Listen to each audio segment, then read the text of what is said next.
I like it for a blaster, thinking repelling blast, but occasionally that pattern's not going to work. Now I've got Misty Escape. And you just keep going backwards. And you're invisible too, so you get like a free reposition for as long as you need to. It's pretty solid.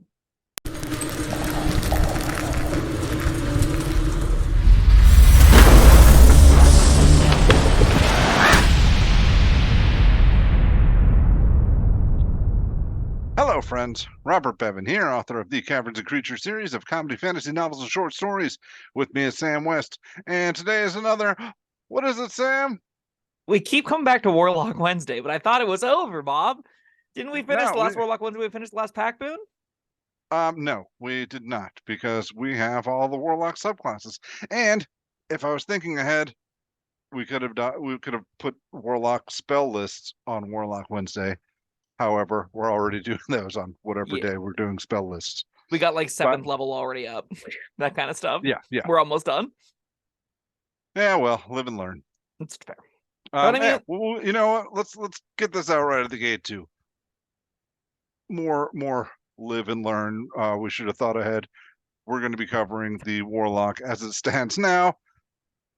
The Archfey Warlock in particular. Yes. The Archfey Warlock as it stands now. But that's due for an update, and from what I gather, a pretty significant one. Yeah. I'll briefly touch on it as like we're going through the features, but for the most part, we're just going to stick to what's the Archfey PHB. If you want to do the playtest stuff, the playtest document is playtest document 7. If you're in like, early February before May comes out and the new book releases, and it's got all kinds of juice and stuff. So if you I like this, but I want it to be slightly better, use that version, because that version is this version, but slightly better. And by slightly, I mean like substantially better. It lets you do more teleporty stuff is the gist of it. This option's still fine. I still don't hate the Archfey. I've played Archfey before. I've had a great time with Archfey. I don't hate it either. I mean, looking at it right now, and just coming off of wrapping up all the monk subclasses, it's such a world of difference. You're like, oh my god, you can do something out of combat and in combat? That's crazy. Combat, yeah. You get an 11th level feature? Wild. All right. Well, what do we got? Okay, so all of the Warlock subclasses, you get them at level 1, and they do have a meaningful element of them, similar to how I talked about how important Paladin's Oath spells were. The expanded spell list Warlocks get from their subclass, because of the way pack magic works, you're looking for things that have good upcast, and you're looking for things that have long duration or really high impact. Those are the 3 sort of hallmarks of a good Warlock spell. Their base list isn't always great. So often you're going to fall to these expanded spells to really give you your niche. And because you're going to cast them a lot, they really do feel like a coherent element that comes from your patron, more so than even like, just being a warlock. You're going to see Archfeys use spells that Fiends don't. You're going to see Fiends use spells that Archfey don't. And that's going to give them a little bit more of an identity because they're casting only 3 spells per long or short rest, right? They're using the same sort of kind of repertoire over and over again. And that's going to make these lists kind of important. First level options you get are Fairy Fire and Sleep. I am very lukewarm on Fairy Fire. I'm a little bit higher on Sleep, but still kind of lukewarm on it. Very crucially, Sleep scales with spell level, so you're happy to spend spell slots on it if you can, if you're at a table where you find that you're able to damage a bunch of things simultaneously and then drop them all unconscious. Fairy Fire sure doesn't scale with level, so that's a bummer. It doesn't scale with level, but I find it's a good spell to have for free. You have to learn these for what it's worth. These aren't bonus. These are as opposed to the other learned spells for what that's worth as well. Okay, never mind then. So you have to select Fairy Fire out of the lineup as I want this on my character sheet. Okay, well, I like Fairy Fire, but no, I'm not selecting it here. You can replace it down the road, right? But I don't want this past 3rd level. I don't think I'm not spending 2nd level spell slots on Fairy Fire. Maybe occasionally I'll spend 2nd level spell slots on Sleep, but that's still kind of niche. Phantasmal Force and Calm Motion are 2nd level options, and I think Phantasmal Force is kind of trash, and I think Calm Motions is excellent, but it doesn't scale with level, which is, neither of these do. So that's not ideal. Well, what does Calm Emotions already calms a crowd, though, right? Yeah, it can be a way to make it. What kind of scaling do you want from it? Yeah, this isn't a critique of Calm Emotions. This is a critique of the choice of putting Calm Emotions here, right? I get that, but I'm saying, if you're looking for something that scales, Calm Emotions doesn't scale, but what would you want out of it if it did scale? Oh, I don't know, bigger area, higher DC or something, right? Yeah. Instead, I'd like a different Fey-centric second level spell that does scale with spell level. That'd be great. And that's not what this gets here. So yeah, I think the biggest bummer on this list is your second level options. Third level gives you Blink and Plant Growth. Blink is a weird little spell that we had a video on that I am very, very low on. Plant Growth is a spell that I'm very, very high on, though. So that works out kind of well. But again, neither of those scale with spell level. So it's like, ooh. Yeah, but plant that growth, hurts. Plant growth is both huge and debilitating, and I'm okay with it not scaling. I unironically can see myself being happy enough to spend a 5th level spell slot on an instantaneous giant plant growth. No concentration attached to it, 150-foot cast range, giant overgrown area. As an Archfey trickster kind of character, I could actually see me being okay doing that. Mm-hmm. 4th level is where I think the real juice happens, and that's Greater Invisibility. Greater Invisibility is the kind of thing where I think it fits the aesthetic of Archfey really well, as to like, sure, the trickster that's going invisible and stabbing a bunch of things or shooting a bunch of things or firing off Eldritch Blast while invisible, right? It gives you advantage on all your attack rolls. It's pretty solid. Again, it doesn't upscale. And then we get the really demoralizing Dominate Beast selection, which is just kind of a kick in the nuts here. It does upcast. You can cast it as a level spell if you really want to have 10-minute concentration on it, but rough. We do end on a real banger, though, and you do get Dominate Person on the list as your 5th level expanded spell, as well as Seeming. And I think Seeming is cool, and it fits the fantasy really well, and Dominate Person fits, like, just being an excellent spell. So, you got, like, 3-4 hits on this list that I'm pretty happy with, that I think make you look like an Archfey pretty effectively, and then the rest of the list is kind of like, ooh, that's not ideal. No, but it's something it's a list you can work with. It is a list you can work with.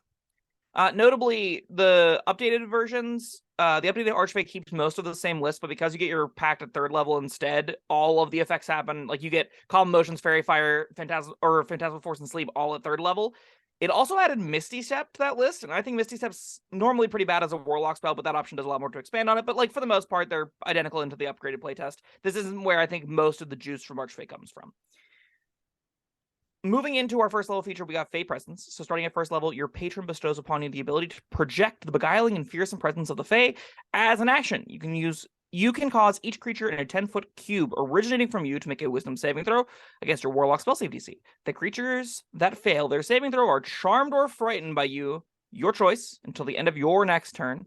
Once you use the feature, you can't attack until you finish a short or a long rest. It's a solid start. Yeah, for a 1st level feature, once per short rest, getting this kind of 1st level spell-ish effect, it's not amazing. I have found it regularly usable, though. There have been many a time as a Archfey Warlock where I've been like, oh, I'm not in a good position. Everyone be my friend. I'm not in a good position. Everyone run away from me. So, like, there are windows where you can use Fey Presence pretty effectively. It being a single round really does hamstring it for out-of-combat utility. It really does kind of lock itself down to just, like, you do this one thing in combat, and it's once basically a short rest, so once an adventure. And for that, it's not going to be amazing, but it's going to be fine. Well, I mean, maybe at 1st level, it's not going to be impressive, but surely you can find fun ways to use it as you progress and get other spells and powers, right?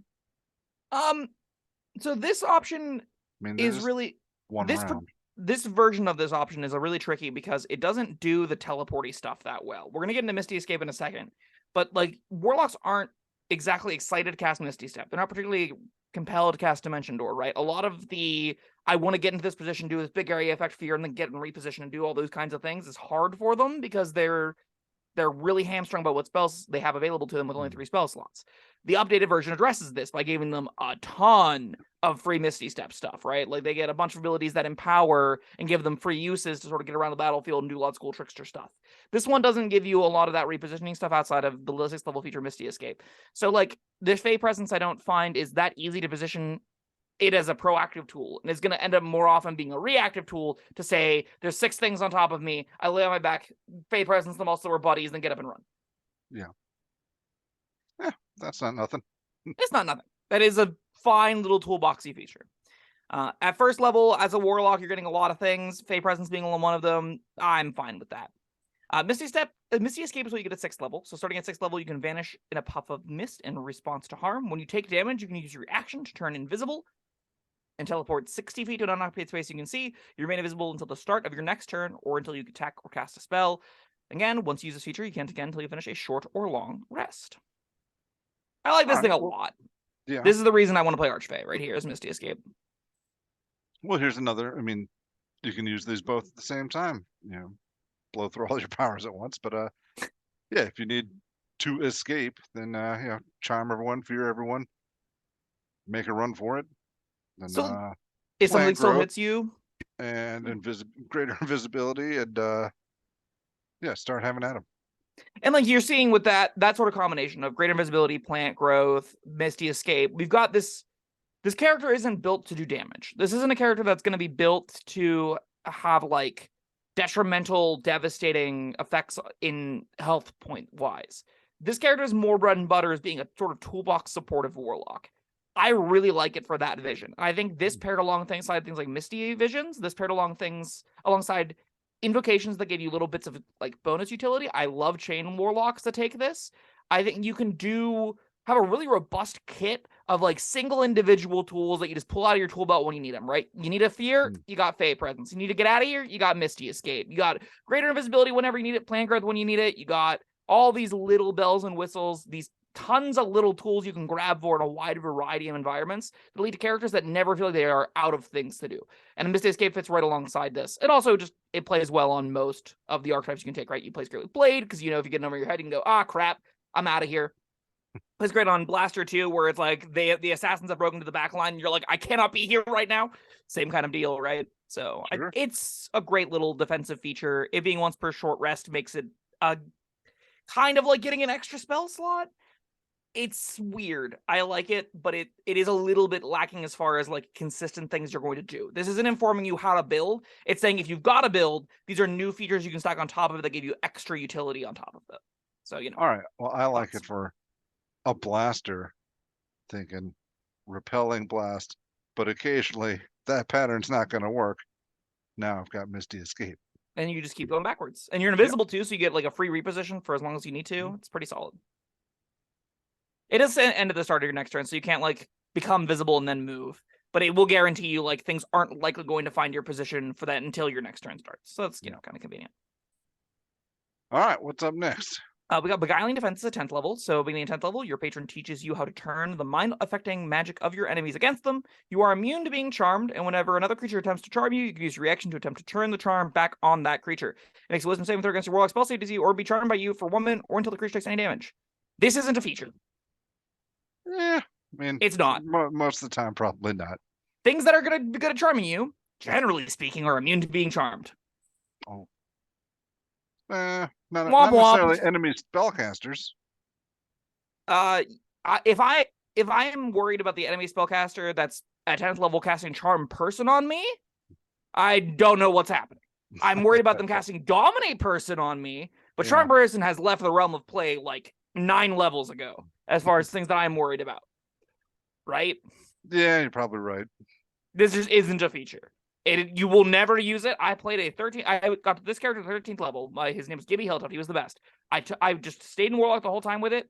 I never once used this feature. It was on my character sheet. Never once did it come out.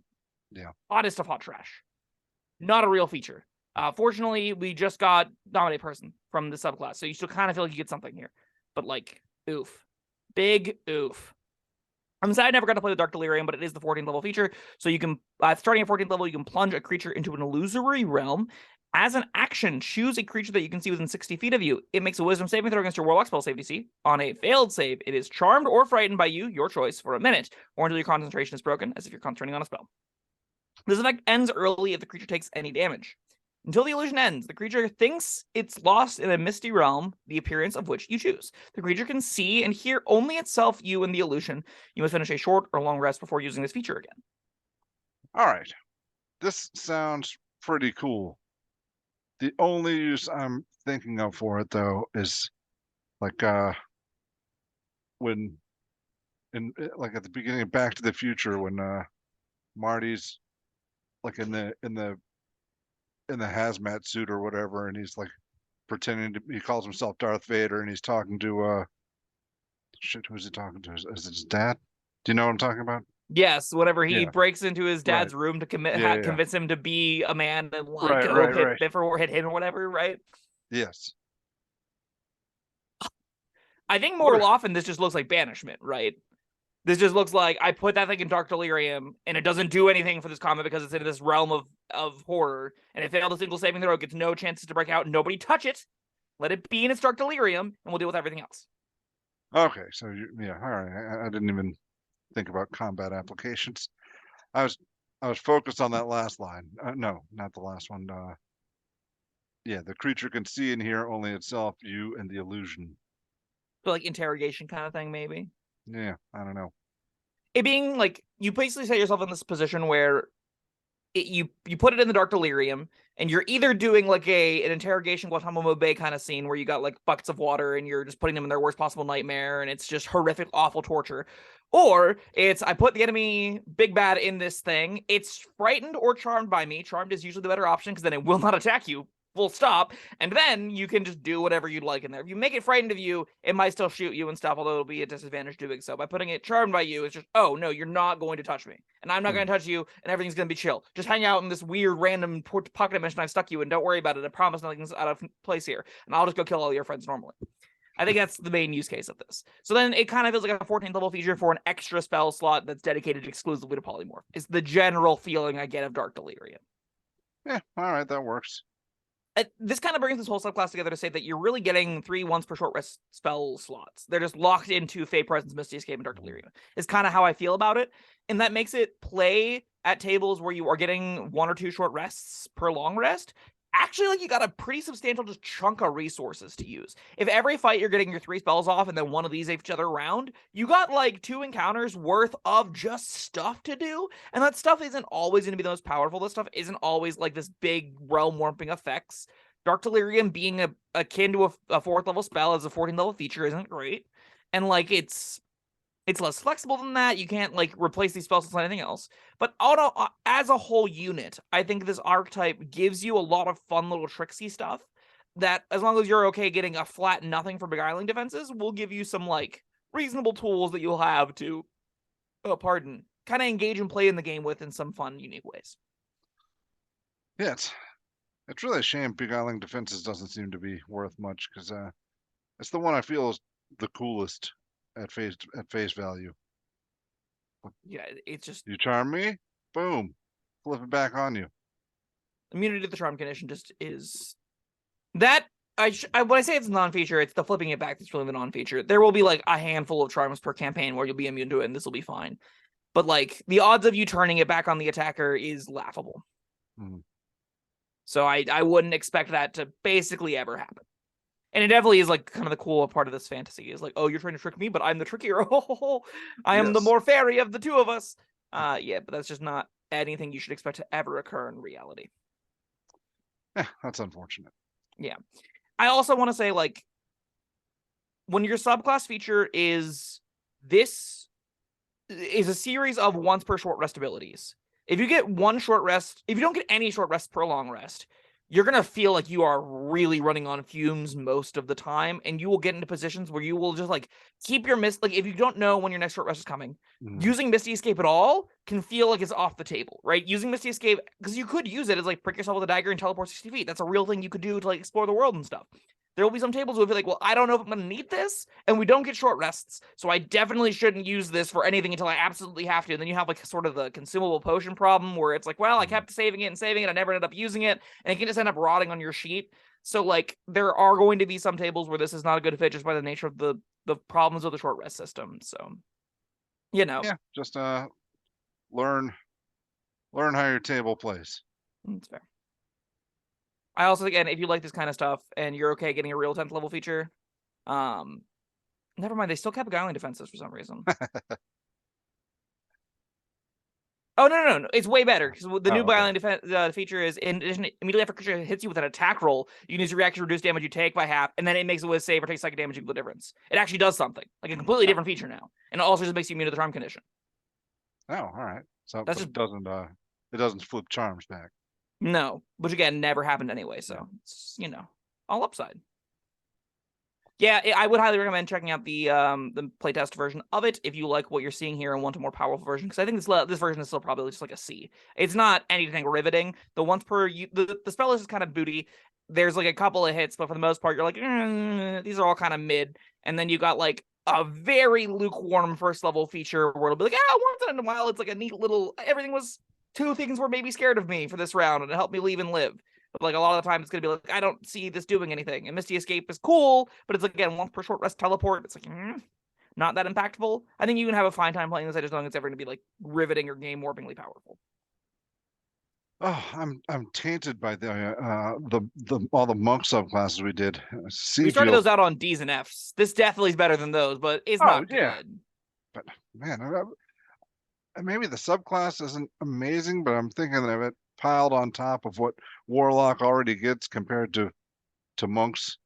Like anything is what it gets on top of what monks get, right? It gets resources. That's crazy. Yeah, they got some limited spell casting. They got actual combat. Monks can punch, but yeah, this is a really stark example, right? If you look at a first level Warlock with this build, you get cantrips, you get a first level short rest spell slot, and you get your pack boon.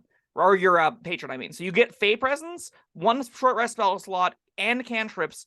All is what that's just so many things packed into one character. If you consider Fey Presence like a short rest spell slot, it's kind of like 2 short rest spell slots. Monks get no key points and a bonus action extra attack. That is their entire first level character, is a bonus action extra attack. So like the difference between these 2 classes is very stark, and I think highlights why Monk has problems. So highlights why Warlock is really good to multi-class. Because 1 level in Warlock and you get, I already get my patron, which could be a once per short rest Fey Presence, and a spell slot, and cantrips. That's a lot of juice. Yeah, so I'm not gonna give it a B, but I gotta give it at least a C plus. I don't want to blow this load too quickly because we got a lot of Warlocks left to go. But yeah, that's where I'm gonna stand with this one for now. This definitely isn't the worst Warlock option, but I think it's in the bottom section of them. I don't think it's particularly powerful.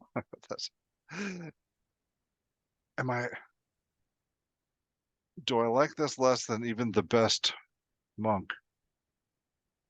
I would play Ascendant Dragon over this. That's because I have a soft spot for what that looks like. I think this is better than Ascendant Dragon just because the class it's stable to is way better. Oh well, I'd play this because I don't really care for monks at all. Fair. But yeah, there we go. That was Archfey Warlock. Yeah, and come May, friends, look forward to us talking about all of the updated, fully released Next Player's Handbook. Good. We'll touch on this again. Yes. All right. Well, thank you for joining us. Thank you, Sam. Let us know your opinions of the Archfey down in the comments, and like and subscribe, and we'll see you next time. Bye-bye.